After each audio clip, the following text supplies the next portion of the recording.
And it all started, no, I can't even remember the year, probably 99. I think Jonathan had been to the UK with his mum on a holiday, and he bought an orange, and I think it was called a downhill bike called the Mr. O. Yeah, okay. Even before 222s. And he brought that back. It was this big old welded thing. It was pretty wide. And he's like, man, check this out. I've been in the UK. And, you know, I'd known him for a bit. He was a young kid in the mountains. We'd been introduced from another guy who was doing suspension in the mountain, DNM. Not many people remember that. You might even be able to see an old pair back up there.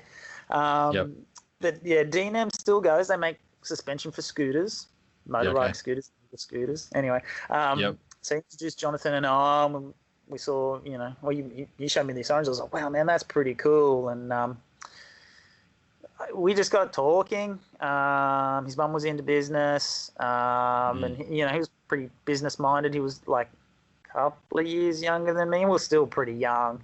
And, again, this was really before the internet was massive, so luckily they couldn't Google who we were or how old we were. But we came up with the idea, hey, look, you know, why don't we import some stuff? You know, every other turkey's doing it. How hard can it be?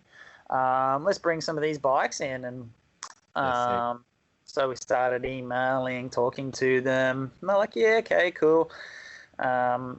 Started talking back. And it formulated into a business plan, and we got some help and some funding, and we had a crack. And I think we basically already signed the contracts. And when they saw our date of birth on there, they rang us and said, "Excuse me, are these, you know, how old are you boys?" And we're like, "Yeah, no, that's right. We're that old."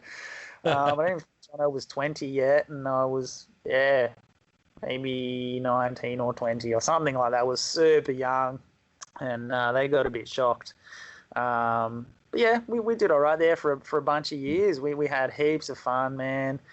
It was great. And, you know, going to races, learning business, working with a super popular brand at the time. You know, yeah, it was massive. We got on just as soon as Global kicked off with Mick Hanna and Sean McCarroll, and this guy, some of you might have heard of, Greg Manar. He was on Orange back in the day.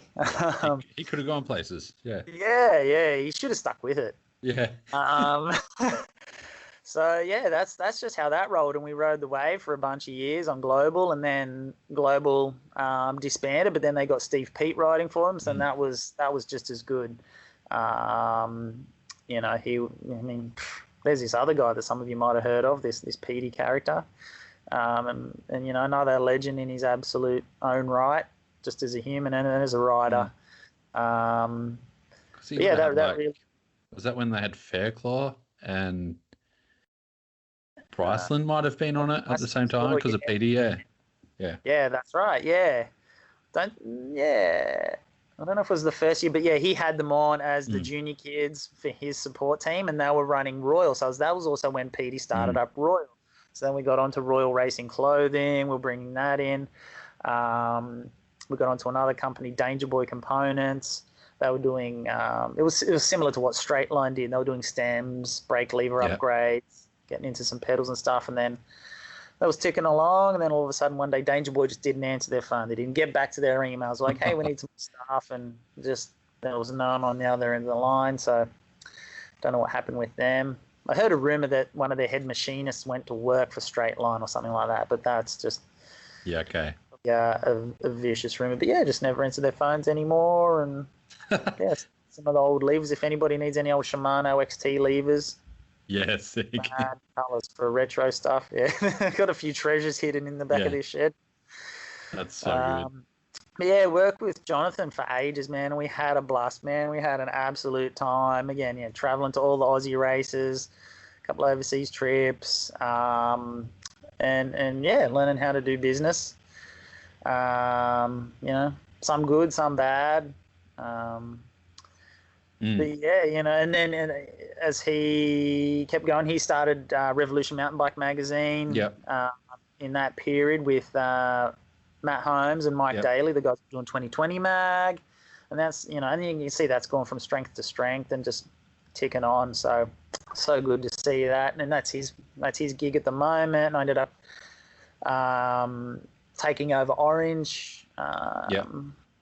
05-ish maybe. 06 or 07 or something like that, around 2006-ish or something. So maybe 5 or 6 years doing Orange, and but we still hang out, and it's great to catch up at races. It's good to see him doing great.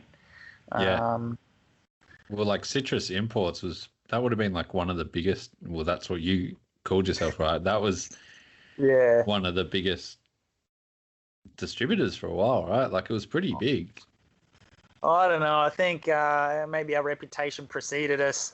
Okay. There was only 2 of us with some help and support in the background. But it was definitely a hot ticket thing. We tried to make a lot of noise, and we had Orange bikes that they were everywhere. It was Global Racing, Steve Pete, and the Orange team. And then locally, we had Justin Avakainen get on the Mad Cats team. We had Brent Atkinson get on the Mad Cats team. But we also had our local team that we looked after as well, with Luke Strom and Dave Wacker McLaughlin. Orange was a really big thing, but it wasn't a massive business.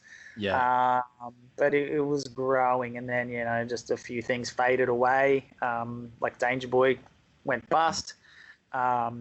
Valencia Sports Group, which is the owners of 661 at the time, they bought out Royal Racing. And we didn't even get a look in. Basically, just went straight to the distributor at the time of 661. I forget the name back then, but I don't think they're around anymore. And so we just lost distribution of Royal without a phone call at that stage in the early days. So then it was just back to Orange, and these things happen. Got to roll with those punches, right? Like we go. So